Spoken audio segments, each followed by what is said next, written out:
ప్రభువునందు ప్రియమైన సహోదరి సహోదరులందరికీ మన ప్రభువును రక్షకుడైన యేసుక్రీస్తు నామములో మీ అందరికీ నా వందనాలు తెలియజేస్తున్నాను. ఈరోజు ప్రాముఖ్యత గురించి చెప్పాలని ఎంతో ఆశ కలిగి ఉన్నాను. ఎందుకంటే నా జీవితంలో అమూల్యమైన రోజు ఈరోజు. ఎందుకంటే నేను పుట్టినరోజు నాకు ముఖ్యమైనది కాదు, లేకపోతే నా పెళ్లి రోజు నాకు ముఖ్యమైనది కాదు, లేకపోతే నా పిల్లలు జన్మదినం నాకు ముఖ్యమైనది కాదు. నా జీవితంలో నేను పుట్టినరోజు లేకుండా ఉంటే ఎంతో బాగుండేదని ఎన్నోసార్లు ఏడ్చిన దినాలు ఉన్నాయి. అలాగే నా జీవితం యొక్క కొద్ది సాక్ష్యాన్ని మీతో పంచుకోవాలని ఆశ కలిగి ఉన్నాను. ఎందుకంటే ఈ సాక్ష్యం ద్వారా కొద్ది మంది అయినా దీవించబడతారని, ప్రభునందు ఏ యొక్క అవిశ్వాసం అనేది లేకుండా ప్రభు మీద పూర్తిగా ఆధారపడతారనే ఆశతోనే ప్రభు నా జీవితంలో చేసిన గొప్ప మేళ్ళు మీ ముందుంచాలని ఆశ కలిగి ఉన్నాను. ఈరోజు యొక్క ప్రాముఖ్యత నేను మీకు తెలియజేయాలనుకుంటున్నాను.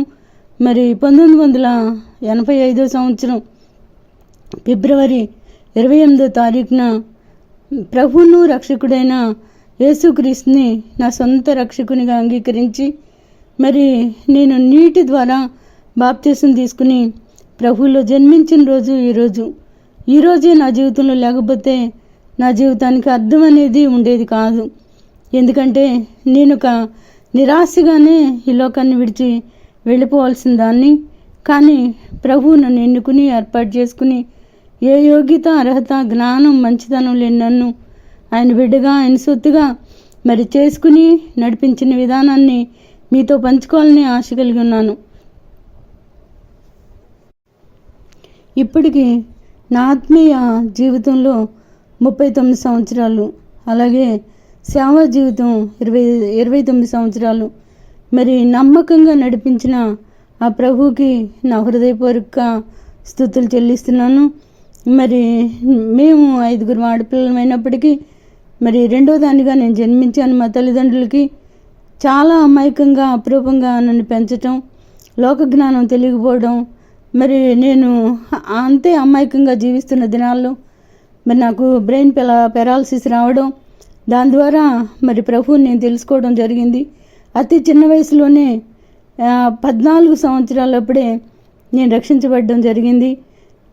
మా ఇంటిలో మా తల్లిదండ్రులు ఏదో నాకు స్వస్థత కలిగిందని మందిరానికి వెళ్ళనిచ్చారు. కానీ తర్వాత నేను నీటి ద్వారా బాప్తిసం తీసుకోవటం వారికి ఏమాత్రం ఇష్టం లేదు. నేను ప్రార్థనకి వెళ్తున్న దినాల్లో కొత్తలోనే నేను ప్రార్థనకి వెళ్తున్న కొత్తలోనే 28వ తారీఖున 85వ సంవత్సరం 28వ తారీఖున మా గ్రామంలో, మా సంఘంలో కూడిక జరగటం జరుగుతుంది. బాప్తిసాల కోసం సిద్ధపడిన వారిని ముందుకు రమ్మని సేవకులు పిలుస్తున్నారు. బాప్తిసం లేకుండా ఈ లోకం దాటిపోతే ఎలాంటి నరకం ప్రాప్తిస్తుందో అనేక మంది దైవ సేవకులు వివరిస్తుంటే వారి ద్వారా ప్రేరేపించబడిన నేను ఉన్నపాటినే వాళ్ళతో పాటు నేను కూడా వెళ్ళి నీళ్ళలో బాప్తిసం తీసుకోవడం జరిగింది. అవే బట్టలతో ఊరంతా కూడా సువార్త, తడి బట్టలతోనే ఊరంతా సువార్త కరపత్రికలు పంచటం. ఆ తర్వాత నేను రాత్రి మీటింగ్ అయిన తర్వాత బల్లలో పాలు పంపులు పొందిన తర్వాత 12 గంటలకి మా గృహాన్ని చేరటం జరిగింది. మా అమ్మ మా నాన్నకి చెప్పింది, అది వెళ్ళి నీళ్ళలో ముంచారు, దాన్ని తర్వాత మొఖాన్ని ఏదో తెల్లబట్టేశారు, ఏదో అయిపోయింది అనేసి మా నాన్నకి చెప్పటం. నేను వెళ్ళేటప్పటికి మా నాన్న ఒక కర్ర పట్టుకుని ఎదురుగా నిలబడ్డారు. మా నాన్నకి నేను చాలా ప్రేమ, నేనంటే చాలా ప్రేమ, చాలా ఇష్టం. ఉన్న అందరిలో కూడా అపురూపమైన బిడ్డను నేను. అయితే అలాంటి మా నాన్న కర్ర పట్టుకుని గుమ్మంలో నిలబడ్డారు. అయితే మా నాన్న దగ్గరికి వెళ్ళాను. ఎవరిని అడిగి నువ్వు బాప్తిసం తీసుకున్నావు అనేసి గట్టిగా మా నాన్న గట్టిగా కోప్పడేటప్పటికి మా నాన్న అన్నాను, నాన్న నన్ను క్షమించండి, ఈ ఒక్కసారి మాత్రమే తీసుకుంటాను, మళ్ళీ మిమ్మల్ని అడగకుండా నేను తీసుకోను అనేసి అన్నప్పుడు మా నాన్నకు తెలీదు ఒకేసారి బాప్తిసం ఉంటుందని.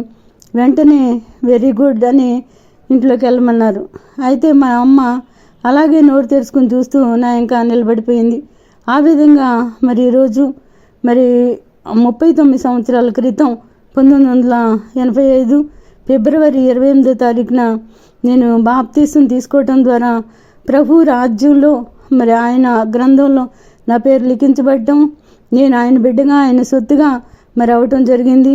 మరి 85వ సంవత్సరం నుంచి కూడా నా ఆత్మీయ ప్రయాణం చాలా అద్భుతంగా జరిగింది. నాకేమీ తెలీదు, ప్రతి విషయంలో ప్రార్థించడం తప్ప నాకేమీ తెలీదు. ప్రార్థన ద్వారా దేవుడు మాట్లాడతాడని ఒక్క ఆశతోనే గంటల తరబడి ప్రార్థించేదాన్ని. అలాగే ప్రభు స్వరం వింటూ ఉండేదాన్ని. నాకు ఎంతో ఆశ, ఉద్యోగం చేస్తూ మరి సేవ చేయాలని, పెళ్లి చేసుకోకుండా సేవకురాలుగా ఉండిపోవాలని, అనేక మందికి సహాయకురాలుగా ఉండాలని నా ఆశ. కానీ ప్రభు నాతో మాట్లాడటాన్ని బట్టి మరి 95వ సంవత్సరం ఆగస్టు 17వ తారీఖున నా వివాహం అవటం జరిగింది.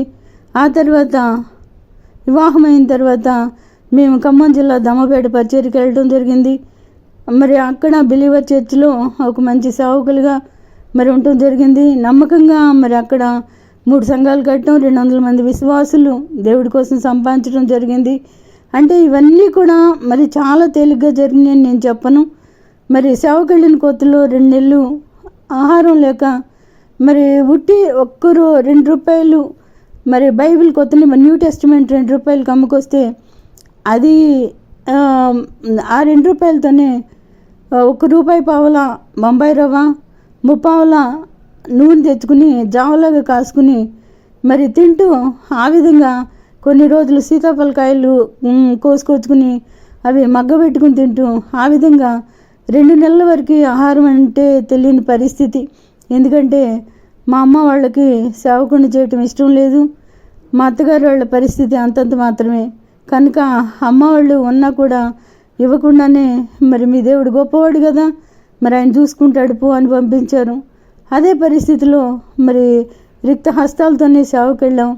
ప్రభు మీద ఆధారపడ్డాం. ప్రతి చిన్న విషయంలో కూడా ప్రార్థన చేయటం ఒకటే తెలుసు. అంతేకాకుండా మరి నా జీవితంలో పెళ్లి కాకముందు నా జీవిత సాక్ష్యం ఏంటంటే, నాకు చీపిరి పట్టుకోవడం కూడా తెలియదు. నా పెళ్ళి 25 ఏళ్ళకి అయినప్పటికీ నాకు చీపిరి పట్టుకోవడం కూడా తెలియదు. 85లో నేను రక్షించబడటం, అలాగే 95లో నా వివాహం అవటం జరిగింది. ఆ 10 సంవత్సరాల్లో కూడా నాకు తెలిసింది ఒకటే, ప్రతి విషయంలో ప్రార్థన చేయటం మాత్రమే నాకు తెలుసు. ప్రతి విషయంలో ప్రార్థన చేయటం మాత్రమే తెలుసు. నేను ఇంటర్మీడియట్ తర్వాత నర్సింగ్ చేశాను.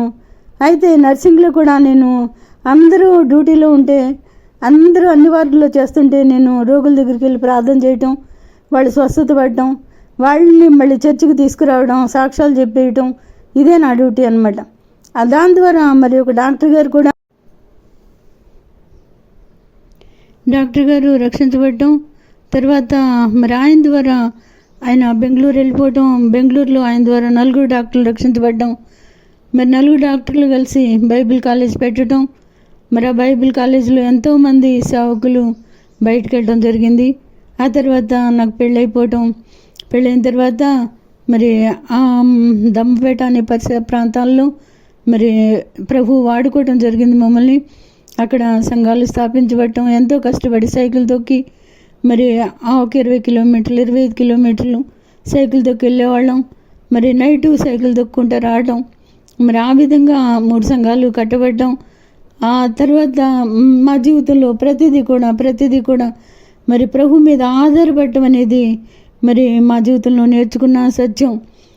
రేపటి గురించి ఆలోచన మాకు లేదు, ఈ రోజుని గురించి చింత మాకు లేదు.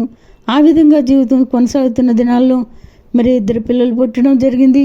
మరి ఆ విధంగా మరి పిల్లల చదువులు, మరి పరిచర్య, మరి ఎన్నోసార్లు మందిరాలు లేక మరి గృహాల్లో పెట్టడం, ఆ గృహాల ద్వారా మళ్ళీ గృహాల్లో ఈ గృహం చెల్లగొడితే అక్కడికి వెళ్ళటం, ఆ విధంగా మరి జరగటం జరిగింది.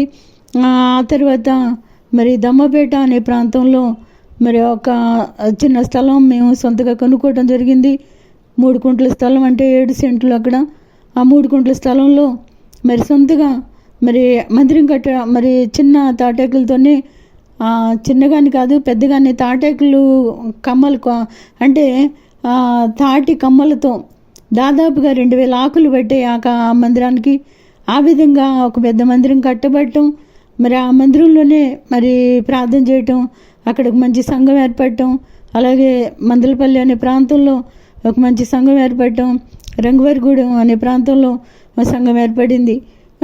దాదాపుగా మరి దమ్మపేటలో మరి ఆ మందిరం కట్టాలి అనేసి ఎన్నోసార్లు మరి సంస్థ వారికి మేము అప్లికేషన్ పెట్టుకున్నాం. కానీ వాళ్ళు ఎప్పుడూ రిజెక్ట్ చేస్తూనే ఉండేవాళ్ళు. అయితే ఒకసారి నేను మొక్కుబడి చేసుకున్నాను. ఏమంటే, ప్రభువా, ఇక్కడ కానీ స్థిరమైన మందిరం కట్టబడితే మీరు ఎక్కడికి వెళ్ళమంటే నేను అక్కడికి వెళ్తాను ప్రభువా అనేసి నేను మొక్కుబడి చేసుకున్నాను. చేసుకున్న తర్వాత అది కట్టబడటం, తర్వాత మరి బాగా ఆ యొక్క తీర్మానం నేను మర్చిపోవడం జరిగింది, కానీ ప్రభు మర్చిపోలేదు. మరి అది కట్టబడి రంగవారిగూడెంలో మందిరం కట్టబడింది, మందలపల్లిలో ఒక మందిరం కట్టబడింది, దమ్మపేటలో ఒక మందిరం కట్టబడింది. నా సంతోషానికి హద్దులు లేవు. ఎందుకంటే ఇన్ని సంవత్సరాల మా యొక్క కష్టం తీరిపోయింది. ఇక ఆ 3 సంఘాల మీద ఇన్కమ్ మంచిగానే ఉంది, విశ్వాసులు మంచిగానే ఉన్నారు. ఇక హాయిగా మరి గుండె మీద చేసుకుని నిద్రపోవచ్చు అనుకున్నాను. నాకే చింత లేదనుకున్నాను. మరి మందిరాల గురించి చింత లేదు, మరి కుటుంబానికి పోషణ గురించి చింత లేదు, మరి మా కష్టాలు తీరిపోయింది అనుకున్న సమయంలోనే ప్రభు తన వాగ్దానాన్ని గుర్తు చేశారు. వెంటనే మరి ఆ ఆఫీస్ నుంచి ఫోన్ వచ్చింది. ఏమనంటే, మిమ్మల్ని ఇక్కడ నుంచి ట్రాన్స్ఫర్ చేస్తున్నాం అనేసి. దానికి మరి జాషువా గారు ఏమన్నారంటే, మరి అది అంతా నీ చిత్తం, నీకు ఇష్టమైతే వెళ్దాం, లేకపోతే ఇక్కడే ఉండిపోదాం అన్నారు. ప్రభు సన్నిధిలో నేను ప్రార్థన చేశాను. ప్రభు నాతో మాట్లాడారు. ఏమనంటే, నేను వెళ్ళమన్న ప్రతి స్థలంలోకి నువ్వు వెళ్తే, మరి అబ్రహాంతో దేవుడు చెప్పిన మాట ఒక మరి చిన్న కాగితం మీద ఉంది. అది నేను వెళ్ళి మందిరంలో ప్రార్థన చేస్తుంటే మా మందిరం పక్కనే అక్కడ చెత్త కుప్ప పడేస్తారు. సాక్షి పేపర్లో వచ్చిన కాగితం అనమాట అది, సాక్ష్యం. ఏమనంటే, అబ్రహాం వెళ్ళమన్న ప్రతి చోటుకి వెళ్ళాడు కనుకనే అబ్రహాంని అనేకులకు దీవెనకరంగా చేశాను అనేసి దేవుడు చెప్పాడు. వెంటనే మమ్మల్ని కూడా ఇక్కడ నుంచి వెళ్ళిపోమంటున్నాడు దేవుడు అనేసి మరి మేము కూడా మరి సంస్థ వాళ్ళకి మరి విధేయులమయ్యాం. అక్కడి నుంచి మరి వాళ్ళు ఎక్కడికి పంపితే అక్కడికి వెళ్ళడానికి తీర్మానం చేసుకున్నాం. విశ్వాసులందరూ ఏడ్చారు. ఎంతోమంది సేవకులు నన్ను దూషించారు. ఎందుకంటే, నువ్వు స్త్రీవై ఉండి మరి భవిష్యత్తు గురించి ఆలోచన లేకుండా, పిల్లల గురించి ఆలోచన లేకుండా మరి వెళ్ళిపోతున్నావు అంటున్నావు. 14 సంవత్సరాల కష్టార్జితాన్ని అంత సింపుల్గా వదిలేసి వెళ్ళిపోతున్నావు నువ్వు, అది మంచిది కాదు, తర్వాత నువ్వు ఎంతగానో ఏడుస్తావని ఎంతోమంది సేవకులు మరి ఆ రోజు నన్ను హెచ్చరించారు. అయినప్పటికీ నేను మరి అమాయకత్వం లేదు, కాకపోతే ప్రభు నాతో మాట్లాడారు అన్న ధైర్యంతోనే, ఇదంతా మేము సంపాదించింది కాదు, ఇదంతా ప్రభు ఇచ్చిందే కనుక మరి ఆయనకి ఇవ్వడానికి నాకు ఎలాంటి ఇబ్బంది లేదు అన్న ఉద్దేశంతోనే మరి తిరిగి మరి మేము అక్కడి నుంచి ఆ 200 మంది విశ్వాసులను వదిలేసి 3 మందిరాలు వదిలేసి మరి చిన్న కొన్ని సామాన్లు తీసుకుని మళ్ళీ ఏ విధంగా అయితే పరిచర్యకి వెళ్ళామో అదే విధానంలో మరి మేము ఈ నగరికలు రావడం జరిగింది. మరి ఎంతోమంది విశ్వాసులు మరి చాలామంది ఏడ్చారు. ఏమనంటే, అంత సింపుల్గా ఇన్ని ఆస్తులు వదిలేసి అంత తేలిగ్గా వెళ్ళిపోతున్నారు, వీళ్ళకి అని పిచ్చే కింద అనేసి మరి చాలామంది ఏడ్చారు. అమ్మా, నీకు తెలివి లేదు, ఒకసారి ఆలోచించే అని చాలామంది చెప్పారు. కానీ నా ఆలోచన ఒక్కటే, ప్రభు వెళ్ళమన్న చోటుకి వెళ్ళాలి, ప్రభు చేతుల్లో వాడబడాలి, ప్రభు ఏది పెడితే అది తినాలి, ఎక్కడ ఉండమంటే అక్కడ ఉండాలి, ఏ పరిస్థితి అనుమతిస్తే ఆ పరిస్థితులు గుండా నడవాలి అనే ఆలోచన తప్ప మరి సంపాదించుకోవాలని, ఈ లోకంలో స్థిరంగా ఉండాలని మరి ఏ విధమైన ఆలోచన నాకు లేదు. దాన్ని బట్టే ప్రభుకి మహిమ కలుగును గాక. అంతేకాకుండా మరి ఇక్కడికి వచ్చేసాం. మరి 2009 సంవత్సరంలో మరి 14 సంవత్సరాలు అక్కడ పరిచర్యలో ఉన్నాం. అక్కడి నుంచి 2009లో ఇక్కడికి రావడం జరిగింది. ఇక్కడికి వచ్చిన తర్వాత మరి 2015 వరకు మరి పరిచర్యలోనే ఉన్నాం. మరి కొంతమంది ఇక్కడికి వచ్చినప్పుడు కూడా చాలా కొద్దిమందే మందిరంలో ఉండేవాళ్ళు, ఒక 2-3 కుటుంబాలే ఉన్నాయి.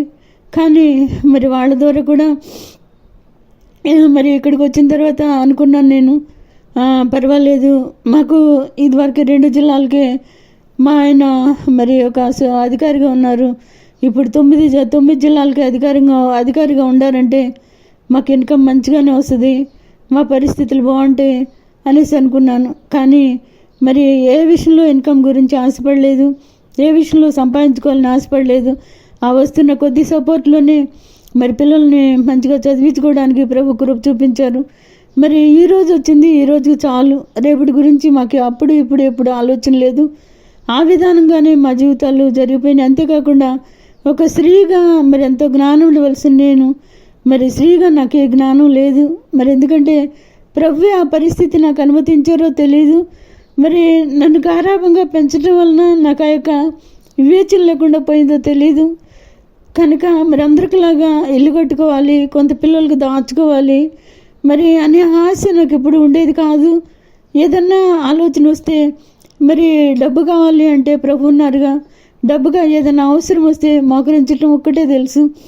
ఆ రీతిగానే ప్రభు కూడా మాకు సహాయం చేస్తూ వచ్చారు. మరి ఆ తర్వాత ఇక్కడికి వచ్చిన తర్వాత మరి ఆ విధంగా కొనసాగుతున్న దినాల్లో మరి ఇక్కడ కూడా కొంచెం పరిచర్య ఒక స్థితికి వస్తున్న దినాల్లోనే మరి సంస్థ నుంచి మరి కొంచెం ఒత్తిళ్ళు రావడం, మరి అధికారులతో మరి ఈయనకి కొన్ని గొడవలు అవ్వడం, దాని ద్వారా ప్రకాశం జిల్లా టంగుటూరు వెళ్ళిపోమంటాం. మరి అక్కడికి వెళ్ళిపోతాం అన్నాం. కొంతమంది విశ్వాసులను ఇచ్చి ఒక చిన్న మందిరాన్ని ఇస్తే మేము ఎక్కడికైనా వెళ్ళిపోతామని చెప్పాము. కానీ మా మీద ఉన్న ద్వేషం, ఆయన మీద ఉన్న కోపం, మరి వాళ్ళ మధ్య ఏం జరిగిందో నాకు తెలీదు. కానీ మరి దానికి మరి ప్రభువే ఈ పరిస్థితి అనుమతించారని నేను అనుకుంటున్నాను. కనుక మరి ఆ విధంగా మరి కఠినంగా దేవునితో శిక్షించబడ్డాం. మరి ఆ నెలలో మరి చెప్పారు వాళ్ళు, ఎక్కడికి మీరు టంగుటూరు ప్రకాశం జిల్లా వెళ్ళిపోవాల్సిందే, న్యూ అపాయింట్మెంట్ పాస్టర్కి ఇచ్చే 5,000 మాత్రమే మీకు సపోర్ట్ ఇస్తామన్నారు. కానీ మరి విశ్వాసులందరూ కూడా ఎంతో పెద్ద హృదయంతో మమ్మల్ని ప్రేమించారు, హత్తుకున్నారు. మరి వాళ్ళు ప్రేమ అనురాగాలను బట్టి తిరిగి మరి ఇదే ప్రాంతంలో ఇక్కడే మరి మేము ఉండిపోవడం జరిగింది. మరి ఉండిపోయినప్పటికీ కూడా మరి రాత్రి పడుకుంటే భయం, లేస్తే భయం, మరి పిల్లలను చూస్తే భయం, మరి ప్రతిదీ కూడా జీవితం అంటే భయపడిపోయిన దినాలు నేను ఎన్నో ఉన్నాయి. అంతకుముందు చిన్న పూరింట్లో నాకు ఏ భయం ఉండేది కాదు. మా దమ్మబెట్లో మేము ఉండేప్పుడు మా పక్కనే శ్మశానం, మరి చిన్న మరి పూరిళ్ళు, అక్కడంతా 2-3 రోడ్లు కలిసిన స్థలం. మా తర్వాత అన్ని జీడి తోటలే. మరి అక్కడి నుంచి తాగుబోతాళ్ళు వెళ్ళిపోయేవాళ్ళు.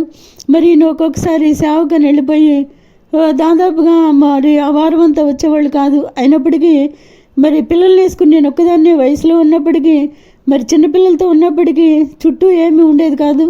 మరి పూరీలు మాత్రమే, ఆ తాటి బొంగులతో మరి చిన్న దడి కట్టుకున్నాం చుట్టూ. అయినప్పటికీ మరి ఎవరన్నా వస్తారేమో, ఏదైనా చేస్తారేమో, ఆ చుట్టూ కూడా మరి పిచ్చి కంపలు, ఆ కంపల్లో ఉన్నా కూడా మరి పాములు మా ఇంట్లోనే ఉండేవి. అయినప్పటికీ నాకు భయం ఉండేది కాదు. మరి అలాంటి పరిస్థితుల్లో కూడా నేను ఎప్పుడు భయపడలేదు. కానీ మరి ఇక్కడికి వచ్చిన తర్వాత పిల్లలు మరి బాబు 10th అయిపోయింది, జాబ్ ఎంటర్ అయిపోయింది. మరి అప్పటి వరకు నాకు రూపాయి దాచుకోవటం అంటే నాకు తెలియదు. ఎవరన్నా దాచుకుంటున్నా ఎందుకు దాచుకోవాలి అని నాకు అమాయకంగా అనుకునేదాన్ని. కానీ ఒకటి ఏంటంటే మాకు మిగిలేవి కాదు, తగిలేవి కాదు, అప్పటికప్పుడే సరిపోయాయి. ఏ నెలకా నెలే. మరి అట్లానే ఫీజులు మేము ఆపింది లేదు, కరెంటు బిల్లు, రూమ్ రెంట్లు ఏది ఎప్పుడు ఆపేవాళ్ళం కాదు.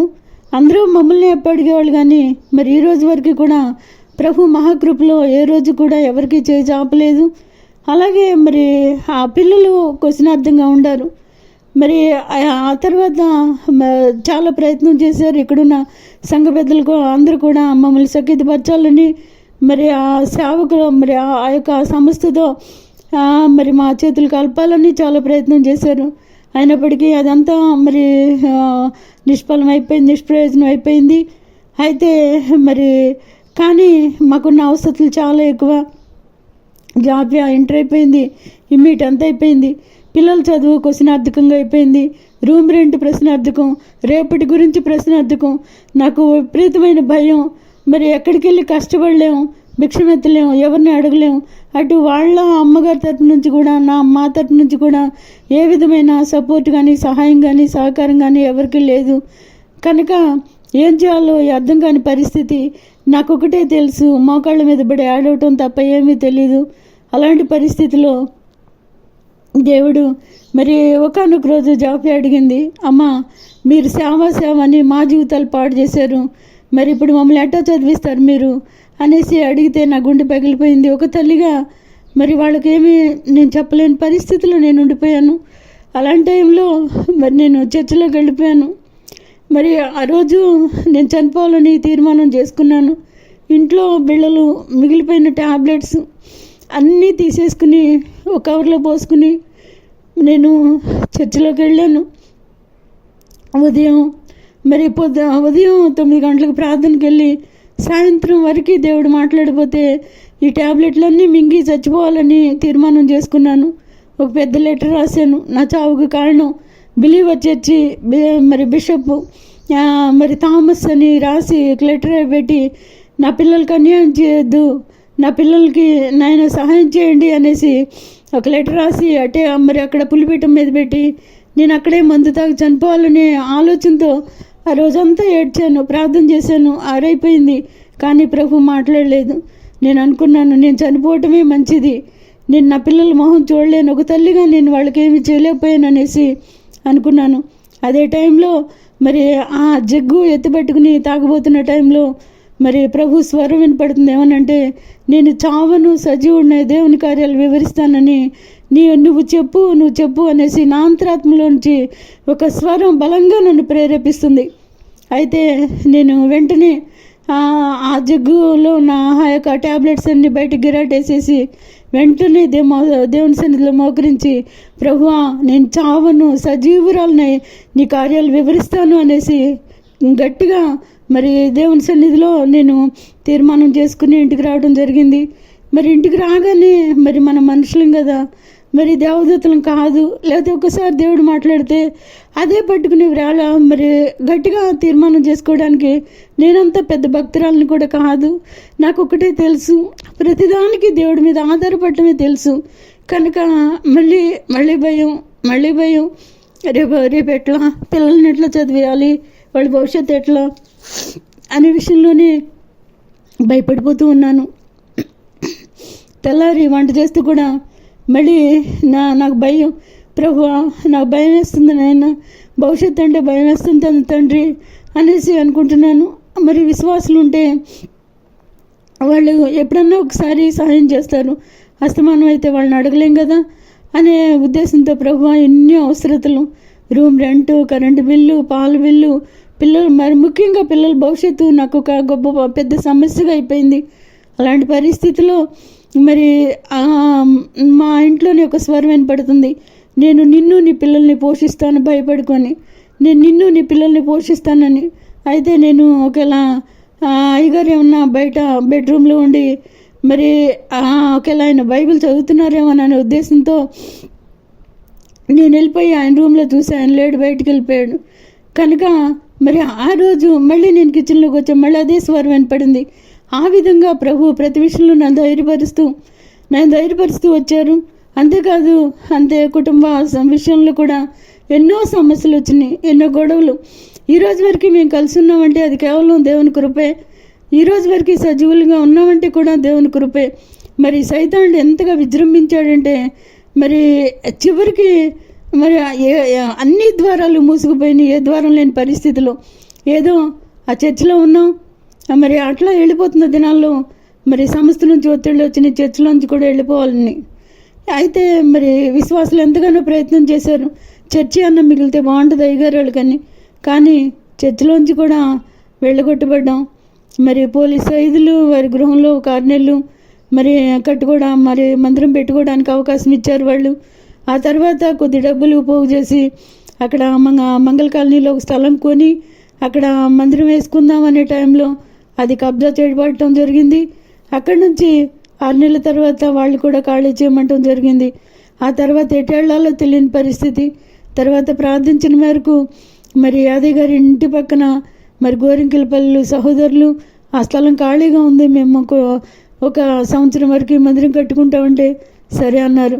అయితే మరి అక్కడ మరి ఆ మందిరం జరుగుతున్న టైంలో ఒక్క సంవత్సరానికి అడిగాం, 4 ఏళ్ళు అయిపోయింది. వాళ్ళ నుంచి ఒత్తిడి వచ్చింది ఖాళీ చేయాలని. ఆ తర్వాత మరి మళ్ళీ ప్రార్థన ఆ తర్వాత మళ్ళీ విజయమోహన్ గారు పరిచయం అవటం, ఆయన ద్వారా మరి ఆయన ఎంత కఠినమైన మనిషి అంటే ₹1 ఒకళ్ళకి ఇవ్వాలన్న 100 సార్లు ఆలోచించే మనిషి. అలాంటి వాళ్ళ ద్వారా మరి ఆ స్థలం దేవుడు కొనిపించటం అదొక అద్భుతమైన ప్రణాళిక. ఆ స్థలం కొనిపించడం ఒక ఎత్తు అయితే అక్కడ మందిరం కట్టబెట్టడం ఇంకా భారం అయిపోయింది. అక్కడ మందిరం ఎట్లా కట్టాలి, మరి అందరూ తల 10,000 5,000 వేసుకున్నారు. కానీ అక్కడ వేయబడ్డ పిల్లర్ చూసి భయపడిపోయారు అందరూ. ఇంత పెద్ద మందిరం మనం కట్టలేము, మన కుటుంబాలు చాలా చిన్నవి అనేసి. కానీ మరి ఆ యొక్క పిల్లర్స్ మధ్యలో పడి నేను ఏడ్చిన దినాలు ఎన్నో. అలాగే ఆ పిల్లర్స్ వేసి 2 సంవత్సరాలు ఆగిపోయినాయి. ఆ తర్వాత మెరకు తోలిచ్చి కొన్నాళ్ళు మరి ఆ మట్టిగడ్డల్లో పడి ఏడ్చిన దినాలు ఎన్నో. కానీ చివరికి ఆ మందిరం కంప్లీట్ అవ్వడం జరిగింది. ఆ తర్వాత పిల్లల చదువుల విషయానికి వచ్చేటప్పటికి పిల్లల చదువులు కూడా దేవుడు అద్భుతంగా సహాయం చేస్తూ వచ్చారు. మరి జాఫ్యాకి మరి హోమ్ సైన్స్లో సీట్ రావడం, మరి ఆ హోమ్ సైన్స్లో సీట్ వచ్చినప్పటికీ మరి నెల పంపాలి, మరి ఏ విధంగా సమకూడినాయో మాకు తెలియదు. ఆ విధంగా దేవుడు సహాయం చేస్తూ వచ్చారు. అలాగే ఎంఈ విషయంలో కూడా 10th క్లాస్ అయిపోయింది. మరి సర్వేలో సీట్ రావడం, ఆ సర్వేలో చదవటం వలన మరి మంచి కాలేజీలో వర్ధమాన్ కాలేజీలో మరి బీటెక్ సీట్ రావడం జరిగింది. కనుక ప్రియమైన దేవుని బిడ్డలారా, ఆ తర్వాత జాఫ్యా మరి హోమ్ సైన్స్ అయిపోయిన తర్వాత మళ్ళీ క్వశ్చన్, మళ్ళీ నెక్స్ట్ ఏం చేయాలా మళ్ళీ నెక్స్ట్ ఏం చేయాలనేసి మరి నేను టెన్షన్ పడటం జరిగింది. అయితే అక్కడ ఢిల్లీకి అనుకోకుండా ఒక ఎగ్జామ్ రాయటం, ఆ ఎగ్జామ్లో తను సెలెక్ట్ అవ్వడం, అనుకోకుండా ఢిల్లీకి పిలవడం. ఆ ఢిల్లీకి వెళ్ళినప్పుడు మరి అంతమంది మరి స్టేట్కి ఒకరిని పిలుస్తారు. ఆ ఇంటర్వ్యూలో కూడా మరి ఎంతోమంది మరి ఆఫీసర్స్ పిల్లలు, డాక్టర్స్ పిల్లలు ఎంతోమంది వచ్చి ఉండటం వలన మరి చెప్పారు, ఆ పిల్లకి సీట్ రాదులే, నువ్వు టెన్షన్ పడవాకనేసి. కానీ మరి మంచి సీట్ ఆ పిల్లకి రావడం, ర్యాంక్ రావడం, అలాగే మరి చెన్నైలో సీట్ రావడం జరిగింది. ఆ నిఫ్ట్లో కూడా మరి 2 సంవత్సరాలు అక్కడ చదివించడానికి కూడా ప్రభుకు కృప చూపించారు. మరి ఆ నిఫ్ట్లో చదివేటప్పుడు కూడా నెలకు 10,000 పంపాల్సి వచ్చేది. అయినప్పటికీ ప్రభు మరి ఆయన గొప్ప దేవుడిగా, నమ్మదగిన దేవుడిగా మా జీవితాల్లో ఉన్నారు. అంతేకాకుండా ఒక అమాయకురాలనైనా నన్ను ఎన్నుకుని ఏర్పాటు చేసుకుని మరి ఎక్కడో మారుమూల గ్రామంలో అనామకుల కుటుంబంలో జన్మించి నన్ను ఎన్నుకుని ఏర్పాటు చేసుకుని ఇన్ని సమస్యల్లోంచి, ఇన్ని ఇబ్బందుల్లోంచి, ఇన్ని ఇరుకుల్లోంచి ప్రభు మన నడిపిస్తూ 39 సంవత్సరాలు అద్భుతంగా నా ఆత్మీయతను సాగించారని చెప్పడానికి నేను ఏ విషయంలో కూడా మరి సిగ్గుపడదలుచుకోలేదు. ఎందుకంటే నాకున్న అనారోగ్యాలు ఎన్నో. మరి అయినప్పటికీ ఇన్ని అనారోగ్య పరిస్థితుల్లో కూడా ఆయన చాలని దేవుడిగా నాకున్నాడు. అంతేకాకుండా మరి నిస్సహాయమైన పరిస్థితులు, ఏ సహాయం లేకపోయినప్పటికీ మరి ఆ ప్రభువే సహాయకుడిగా ఉండి మరి ప్రతిదినం ఆయన మీద ఆధారపడడానికి ఆయన కృపనిచ్చారు. అంతేకాకుండా మరి ఆ చాలినంత ఆయన ఇస్తారు అనడానికి ధారాళంగా నాకు ఎప్పుడు ఇవ్వలేదు, సరిపడంత ఇస్తారు. ఎందుకంటే నేను ఎంత మరి వృధా చేస్తాను అనుకుంటారో ఏమో, మరి ఆయన బ్యాంక్లోంచి నాకు ఎంత కావాలో అంతే. మరి ఇక్కడికి వచ్చిన ఈ 14 సంవత్సరాల మరి విషయంలో కూడా, రూమ్ రెంట్ విషయంలో ఒక్క నెల కూడా మేము 5వ తారీఖు దాటి ఎప్పుడు కూడా రెంట్ చెల్లించలేదు. ఎప్పుడు కూడా 1 నుంచి 3 తారీఖుల్లోనే మా రెంటు వాళ్ళకి వెళ్ళిపోద్ది. అంతేకాకుండా కరెంటు బిల్లు విషయంలో, పాల బిల్లు విషయంలో కానీ, పిల్లల ఫీజుల విషయంలో కానీ, అలాగే మరి ఈరోజు ఈ నెల గ్యాస్ అయిపోయింది, గ్యాస్ లేదు అనుకోకుండా, అలాగే ఈరోజు బియ్యం లేవు అనుకోకుండా, మరి ఈరోజు మేము కూర వండుకోలేదు, పచ్చడేసి తిన్నా అని ఆ ముచ్చట నాకు తెలియదు. ఎందుకంటే మరి అంత నమ్మదగిన దేవుడు కలిగి ఉన్నాడు. కానీ ఎన్నోసార్లు నేను భయపడిపోయాను, ఎన్నోసార్లు నేను గాబరా పడిపోయాను, ఎన్నోసార్లు కలవరానికి గురయ్యాను, ఎన్నోసార్లు భయం నన్ను వెంటాడింది. అన్ని పరిస్థితులు కూడా ప్రభు ధైర్యపరుస్తూ వచ్చారు, నడిపిస్తూ వచ్చారు. కనుక ప్రియమైన దేవుని బిడ్డలారా, మరి మాట్లాడటం చేత కానీ నాకు మాట ఇచ్చాడు. కనుక ప్రభు మీద పరిపూర్ణంగా ఆధారపడడానికి మరి నాకు కృపనిచ్చారు. నాకు జ్ఞానం లేదు. మరి నిజంగా చాలామంది నన్ను అన్నారు, ఆమె జ్ఞానం కలిగిందైతే మరి ఈ పరిస్థితిలో ఉండదు అనేసి మరి అన్న మాటలు కూడా నేను విన్నాను. అవును, నిజమే, నాకు జ్ఞానం లేదు. ఆ విషయంలో కూడా ప్రభు సన్నిధిలో ఎన్నోసార్లు నేను ఏడ్చాను, ప్రభు నా జ్ఞానం ఇమ్మని. కానీ మరి జ్ఞానం అయితే నాకు ఉందో లేదు నాకు తెలియదు, కానీ దేవుడు నాకు ఇచ్చింది ఒకటే ప్రేమ.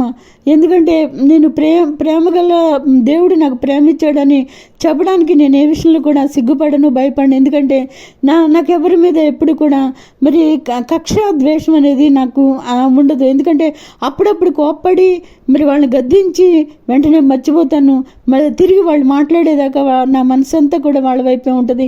కనుక ప్రియమైన దేవుని బిడ్డలారా, నిజంగా ఆయన నమ్మదగిన దేవుడు. నేను చెప్పేది ఏంటంటే, ఒకవేళ నాలాంటి పరిస్థితుల్లో మీరుంటే ఆ దేవుడి మీద ఆనుకోవడానికి మీరు ఎప్పుడు కూడా భయపడవలసిన అవసరం లేదని మరి నేను రూఢిగా ఒక సజీవ సాక్షిగా చెప్తున్నాను. ఎందుకంటే ఆయన మీద గుడ్డిగా మనం నమ్ముకోవచ్చు, గుడ్డిగా మనం ఆయన మీద ఆధారపడవచ్చు, గుడ్డిగా మనం మరి ఆయన మీద మరి ఆనుకోవచ్చు. కనుక మరి ఈ రిక్త హస్తాలతో ఉట్టి చేతులతో ఉన్న మాకు మరి నాకంటూ మరి కొంతమంది ఆత్మీయ బిడ్డల్ని దేవుడు నాకు ఇచ్చాడు. మరి వాళ్ళ ప్రేమ మరి ఆ కపటమైందని నన్ను మరి యథార్థంగా నన్ను ప్రేమించే నా బిడ్డల్ని దేవుడు ఇచ్చారు. నేను బాప్తిసం తీసుకున్న రోజు మరి 1985 మరి ఫిబ్రవరి 28వ తారీఖున బాప్తిసం తీసుకొచ్చినాక ఒక దొరగారు నా నెత్తి మీద చేసి మరి ప్రవచించారు. ఏమనంటే, వేవేలకు నువ్వు తల్లివగుదువు గాక అనేసి మరి నాకు ప్రవచనం చెప్పినప్పుడు నేను అనుకున్నాను అనమాట, అయ్యో ఈయన ఎంత పిచ్చోడు, నేను పెళ్ళే చేసుకోవట్లేదు కానీ నాకు వేల మంది పిల్లలు పుడతారంట అనేసి నేను అనుకున్నాను అనమాట. కానీ దాని ఆత్మీయ అర్థం అప్పుడు నాకు అర్థం కాలేదు. కనుక మరి ఎంతోమంది ఇక్కడ కాదు, దమ్మపేట అయినా మరి వందలపల్లి, రంగవారిగూడెం ఆ ప్రాంతంలో ఒక అమ్మగానే నేను మరి బ్రతికాను, జీవించాను అనమాట. కనుక ఎంతోమంది మరి రక్షణ లేని వాళ్ళు కూడా అమ్మ అని నోటారా మరి పిలిపించుకున్న పరిస్థితులు నాకు తెలుసు. కనుక మరి వంటే చేత కానీ నేను మరి మా అమ్మ అంది పెళ్ళైన కొత్తలు ఏముందంటే, నీకు గ్లాస్ బియ్యం వండటం కూడా చేత కాదు కదా, నువ్వు పెళ్ళి అని పెళ్లి చేసుకుని పోతున్నావు, ఆడేమో సేవకుడు, మరి ఆళ్ళేళ్ళు ₹1 ఇస్తేనే మీరు బతకాలి కదా, మరి అట్లాంటప్పుడు మరి తిరిగి మా ఇంటికి రావద్దు, మరి తను కొట్టాడని కానీ లేకపోతే మాకు ఈ కావాలని కానీ మా ఇంటికి రాకు, లేకపోతే మేము పెళ్లి చేసేవారికి అంటే మాకు పెద్దలు చేసిన పెళ్ళేనండి, కాకపోతే వాళ్ళకి సేవకుడు అంటే ఇష్టం లేదు, సేవ అంటే ఇష్టం లేదు, కనుక నేను తప్పురూపంగా పెంచాం కనుక ఒక మంచి గవర్నమెంట్ ఉద్యోగస్తుడికి ఇచ్చి పెళ్లి చేస్తాం అనేసి మరి చెప్పారనమాట. చెప్పి మరి ఆయన మరి ఏదైనా ఇబ్బంది పెట్టినా లేకపోతే మీ ఇంట్లో ఏదైనా అవసరం లేకపోయినా మళ్ళీ తిరిగి మా గుమ్మం ఎక్కొద్దు అనేసి మా అమ్మ చెప్పింది. అవును, నిజమే, నాకు పెళ్ళైన కొత్తలో ఒక గ్లాస్ బియ్యం వండటం కూడా రాదు. అలాంటి నన్ను దేవుడు ఎంతోమందికి కడుపు నిండా అన్నం పెట్టే ఆధిక్యత నాకు ఇచ్చారు. నాకు తెలుసు, నా చేతుల ద్వారా ఎంతో వందల మందికి నేను ఆకలి తీర్చిన దినాలు నాకు తెలుసు. ఎంతోమంది మరి అంటే ఇక్కడికంటే కూడా దమ్మపేట, రంగవారిగూడెం ఆ ప్రాంత ప్రజలు అమాయకులు అనమాట. కోయ గిరిజన ప్రాంతాల నుంచి ఉన్నవాళ్ళు వాళ్ళు కాళ్ళు కడుక్కుని ఇంట్లోకి వచ్చేసి అమ్మ అన్నం పెట్టుకురా అనేసి ఎంత స్వతంత్రంగా అమాయకంగా మరి అడిగి మరి దినాలు ఉన్నాయి.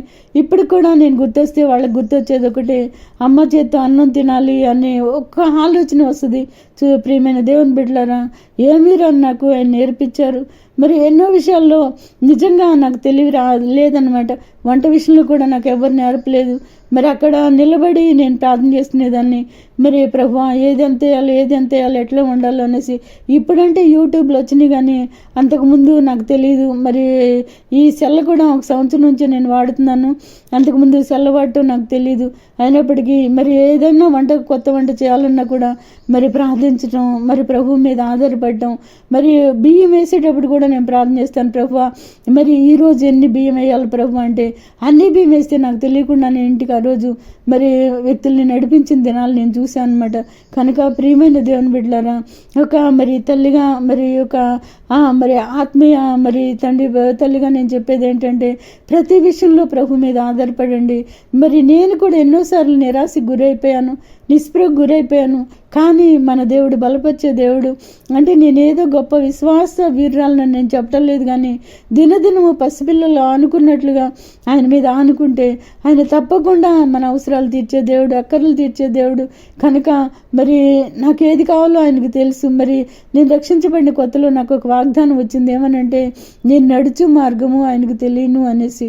కనుక ఎన్నోసార్లు మరి నేను మరి రక్షించబడిన మొదటి సంవత్సరమే ప్రభు నాకు ఆ వాగ్దానం ఇచ్చారనమాట. నేను నడుచు మార్గము ఆయనకు తెలియను, యోబు గ్రంథంలో ఉంది. కనుక చాలామంది అనేవాళ్ళు ఏమవుతావు ఎట్లా అంటే నాకు తెలియదు, నా దేవుడికి తెలుసు అని. ఇప్పుడు కూడా నా మాట అదే, నాకు తెలియదు, నా అంతం ఎలా ఉంటుందో నాకు తెలియదు, నా దేవుడికి తెలుసు. మరి సేవా పరిచర్య ఎలా ఉంటుందో నాకు తెలియదు, నా దేవుడికి తెలుసు. నా పిల్లల మరి భవిష్యత్తు ఎలా ఉంటుందో నాకు తెలియదు, నా దేవుడికి తెలుసు. ఎన్నోసార్లు నేను కృంగిపోయిన దినాల్లో మరి దేవుడు నాతో మాట్లాడింది. సంస్థ వాళ్ళు విడిచిపెట్టి మరి చర్చి లేక, స్థలాలు లేక, మరి ఇక్కడ నా అనేవారు లేక, మరి ఉన్న ఆ యొక్క భయంకరమైన దినాల్లో మరి ప్రభువు నాకు ఇచ్చిన వాగ్దానాలు ఎన్నో. ఎందుకనంటే మరి రానున్న దినాల్లో మిమ్మల్ని కూర్చుని ఉద్దేశించిన సంగతులు అవి క్షేమకరమైనవి కానీ హానికరమైనవి కావు అనేసి దేవుడు ఎన్నోసార్లు నాతో మాట్లాడాడు. అలాగే నిన్ను నీ పిల్లల్ని పోషిస్తానని చెప్పారు. కనుక ప్రియమైన దేవుని బిడ్డలారా, నాకు లేని రోగం అంటూ లేదు, నేను సిగ్గుపట్టలేదు. BP, sugar, thyroid, disc problem, filaria, ఎన్నో అనారోగ్య పరిస్థితులు అయినప్పటికీ దేవుడు మరి ప్రతిదినం కృప నాకు ఇస్తారు. ప్రతిదినం లేచిన పని నేను చేసుకోవడానికి కృపనిస్తున్నారు. కనుక ఆయన మీద పరిపూర్ణంగా అమాయకంగా మనం ఆధారపడితే చాలు, దేవుడు అన్నీ సహాయం చేసే దేవుడిగా ఉన్నాడు. కనుక మరి ఇప్పుడు ఏదో అమ్మగారు సంపాదించుకుందేమో అనుకుంటున్నారేమో, ఇప్పుడు కూడా నాకేమీ లేదు. అయినప్పటికీ మరి ఇన్నాళ్ళు పోషించిన దేవుడు ఇకను కూడా పోషించగలడని నా యొక్క దృఢ సంకల్పం, నిశ్చయం. కనుక ప్రియమైన దేవుని బిడ్డలారా, మరి నేను కోరేది ఏంటంటే మన జీవితంలో మన భర్త నమ్మదగిన వాడు కాదు, పిల్లలు నమ్మదగిన వారు కారు, తల్లిదండ్రులు నమ్మదగిన వారు కారు. ఒకనొక సమయం వస్తే బంధువులు, రక్త సంబంధికులు అందరూ కూడా వదిలేస్తారు. మా ఇంట్లో మేము 5 ఆడపిల్లలు నేను చాలా ప్రాముఖ్యమైన దానిగా ఉండేదాన్ని. కానీ ఇప్పుడు మా యొక్క అక్క చెల్లెళ్ళకి, అన్నదమ్ములకి మరి నన్ను వాళ్ళు ఎట్లా అంటే అదొక త్రోసివేయబడి వీళ్ళకి ఏమీ లేదు అనే స్థితిలో మరి ఇంత దేవుడిని నమ్ముకుని నువ్వు సాధించింది ఏముంది, మీరు సంపాదించుకున్నది ఏముంది అనేసి. కానీ ఏది సంపాదించుకోకపోయినా ఇప్పుడు నేను చనిపోయిన పరలోక రాజ్యంలో ప్రభుతో ఉంటాను నేను నిశ్చయిత నాకు దృఢంగా ఉంది. కనుక ఈ లోకంలో మనం ఏది సంపాదించుకోకపోయినా మరి ప్రేమను సంపాదించుకుందాం, ప్రభు కోసం జీవిద్దాం. అంతేకాదు కొంతమందిని నిజంగా మరి ఒక ఆయన అన్నాడు, లోకానుసారమైన సామెత అది, ఏమనంటే చనిపోయినప్పుడు నలుగురు మన కోసం మనసారా ఏడ్చేవాళ్ళు ఉంటే మన జీవితం ధన్యమైద్ది అనేసి. కనుక నిజంగా మరి మన కోసం అంటూ మరి కొన్ని హృదయాలు ఆరాటపడే హృదయాలు కొన్ని నా కోసం అంటూ ఉన్నాయి, అవి నాకు తెలుసు.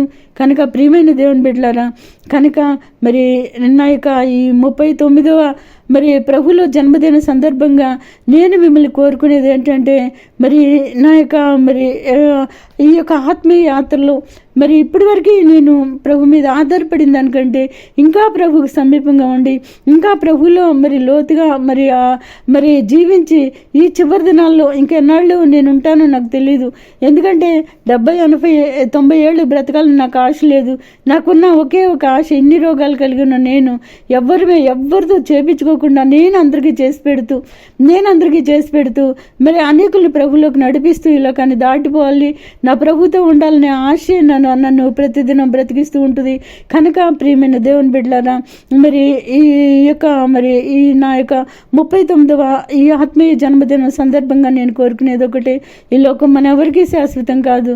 కనుక మరి నేను ప్రభువులో ఏ విధంగా ఉంటున్నాం, ఏ విధంగా జీవిస్తున్నాం, ఏ విధంగా బ్రతుకుతున్నాం, నిజంగా మన దేవుడు యథార్థమైన దేవుడు, నమ్మదగిన దేవుడిని నమ్మకంగా మరి ఆశ మరి నమ్మకంగా జీవించి ఆయన కోసం ఈ లోకాన్ని మనం దాటిపోవాలనే నా ఆశ, తపన, తృష్ణ. ఇంకా నా పిల్లల విషయానికి వస్తే మరి నేను చెప్పేది ఏంటంటే మరి ఏదైనప్పటికీ కూడా వారి కోసం నేనేమి సంపాదించకపోయినప్పటికీ మరి ఉన్నత చదువులు చదవడానికి ప్రభు కృపనిచ్చారు. అంతేకాదు ప్రభు కోసం బ్రతకాలన్న తృష్ణ, తపన వారిలో ఉంచారు.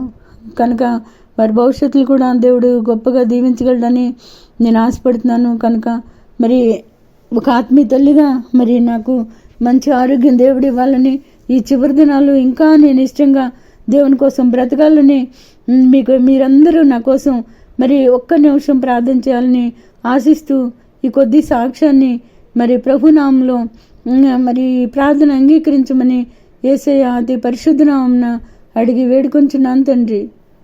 ఆమేన్.